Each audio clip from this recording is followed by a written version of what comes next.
Communication, marketing, recrutement. Vos besoins ont des solutions vidéo avec Décideur TV, le studio. Bonjour, bienvenue à tous dans notre nouveau duplex bourse. Nous sommes le mardi 4 mars 2014 et comme tous les jours, on se connecte à la salle des marchés de Bourse Direct où nous attend notre expert Frédéric Garcia. Bonjour Frédéric. Bonjour Jean-François. Alors la Bourse de Paris reprend des couleurs ce matin après le plongeon d'hier soir lié à la crise ukrainienne. Alors comment expliquer ce rebond et va-t-il durer ? Oui, alors comment l'expliquer ? C'est simple, il y a une légère détente donc, sur l'environnement géopolitique, puisqu'il y a certains militaires donc, russes qui ont été retirés donc, de la zone de la Crimée donc, en Ukraine. Et d'autre part, donc, les États-Unis ont commencé à prendre quelques mesures économiques, quelques sanctions économiques, sachant que l'économie russe est relativement fragile et se base essentiellement sur l'exportation de matières premières. Voilà, donc je pense que maintenant on s'engage dans un bras de fer diplomato-politique qui risque de durer quelques jours. Néanmoins, la purge que l'on a connue hier sur le marché, puisqu'on a flirté avec pas loin de 3% de baisse, on a fini à 2,70 de baisse. Ce matin, on se reprend nettement en progression de pas loin de 1,5%, autour des 4350, qui est une zone intéressante. Voilà, donc on reprend ses esprits tout simplement. Hier, certes, il y a eu du volume, mais c'était pas ce qu'on appelle une séance de sell-off, donc des ventes de panique. On a fait 4,7 milliards sur Euronext, c'est pas mal. Néanmoins, bon, ça incite pas pour l'instant à inverser le biais haussier qui est installé sur les marchés. Aussi léger, certes, mais aussi tout de même. Et l'Asie s'est repris ce matin, puisqu'on progressait de pas loin 0,5% sur le Nikkei à Tokyo. Très bien. Alors, dans ce contexte, quels sont les supports et résistances à surveiller aujourd'hui, Frédéric ? Alors aujourd'hui, la zone donc à surveiller impérativement, c'est la zone d'inflexion. Si on repasse au-dessus de 4350, 360, c'est actuellement on est en train de travailler cette zone. On pourra reprendre un biais haussier sur le court terme et aller chercher 4380, voire la zone donc les plus hauts annuels autour des 4410, 4420.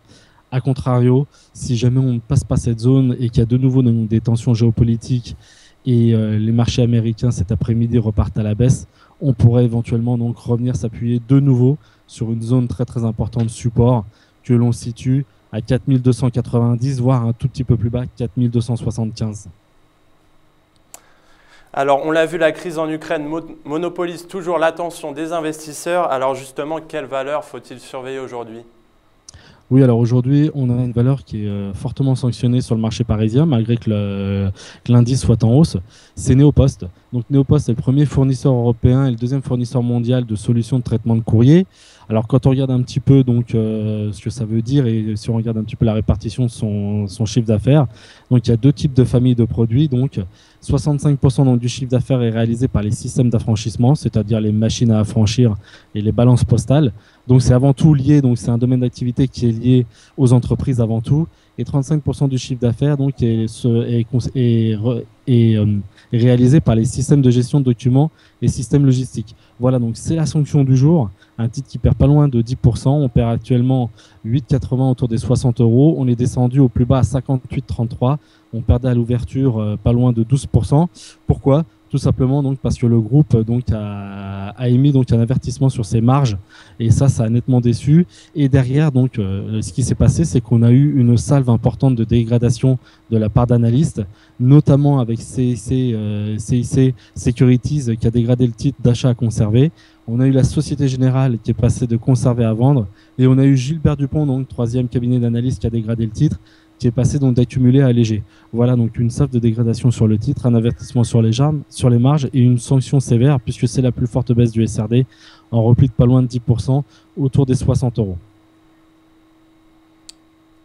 Alors un mot maintenant sur Wall Street qui a clôturé en baisse mais mesurée hier soir, elle aussi affectée par la crainte d'une intervention militaire russe en Ukraine. Alors cette baisse, je l'ai dit, a été mesurée et justement à quoi peut-on s'attendre cet après-midi, Frédéric ? Oui, donc comme vous l'avez souligné, Wall Street a un petit peu repris ses esprits en fin de séance. Donc on a perdu 0,90 sur le Dow Jones et 0,70 sur le Nasdaq. Donc on est loin des pertes affichées sur les marchés européens. Et ce matin, donc on a des futurs américains. Alors peut-être parce qu'il y a une petite détente concernant donc on n'est pas encore dans un conflit, mais concernant l'instabilité géopolitique qui est autour de la zone de la Crimée, donc en Ukraine. Donc on a des futurs américains qui sont orientés pour l'instant en nette hausse. On gagne pas loin de 0,8 sur le Dow Jones et 0,9 sur le Nasdaq, donc c'est à peu près l'équivalent des pertes d'hier enregistrées sur les indices américains. Aujourd'hui, on attend on n'attend rien aujourd'hui du côté de Wall Street, on n'attend pas d'indicateurs macroéconomiques ni de publication d'entreprise. Voilà, donc on va évoluer un petit peu au gré du sentiment des investisseurs. Donc soit ça se détend sur le plan géopolitique et on pourra avoir une reprise des indices. Néanmoins, si on a de nouveau des tensions, on pourra avoir donc une reprise des prises de bénéfices et réduire cette avance, voire éventuellement repasser dans le rouge. On va surtout surveiller donc en fin de semaine, si on se projette un petit peu plus loin, si on va au-delà de la journée, on va surtout surveiller donc, alors aussi bien en zone euro, la BCE jeudi, et surtout aux États-Unis, le point d'ordre de la semaine, qui, comme tous les premiers vendredis du mois, c'est les chiffres mensuels de l'emploi, indicateur fondamental, de manière éventuellement à préparer la Fed éventuellement à la poursuite du tapering, voire le ralentissement, voire l'accélération, mais pour l'instant on est plus sur une phase de stabilisation, voire de réduction du tapering.